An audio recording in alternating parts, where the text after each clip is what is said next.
Hello दोस्तों, income tax में एक ऐसा रूल है जहां टैक्स फ्री एग्रीकल्चरल इनकम भी आपका टैक्स बढ़ा सकती है। इसे कहते हैं पार्शियल इंटीग्रेशन मेथड।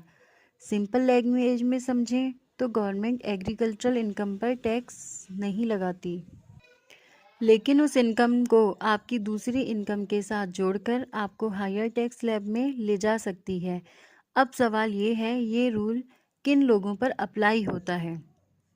इंडिविजुअल्स, एचयूएफ्स, एओपीज और बीओआईज, आर्टिफिशियल जुरिडिकल पर्सन्स। लेकिन कंपनीज, एलएलपीज और पार्टनरशिप फर्म्स पर यह मेथड अप्लाई नहीं होता।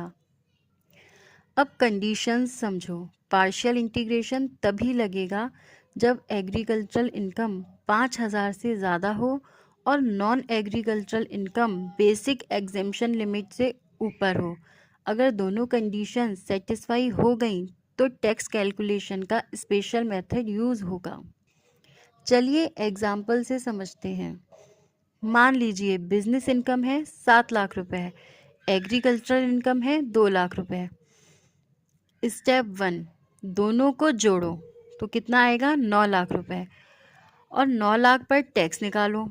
स्टेप 2, अब एग्रीकल्चरल इनकम को बेसिक एग्जेम्पशन लिमिट के साथ जोड़ो।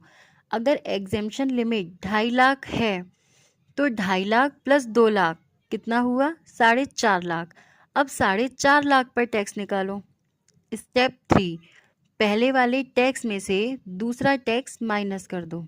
जो अमाउंट बचेगा वही आपका एक्चुअल टैक्स पेबल होगा और उसके बाद रिबेट, सरचार्ज और 4% सेस ऐड होगा।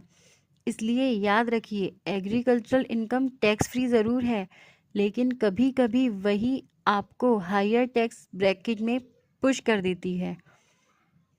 ऐसे ही सिंपल और प्रैक्टिकल टैक्स कॉन्सेप्ट्स के लिए फॉलो करिए।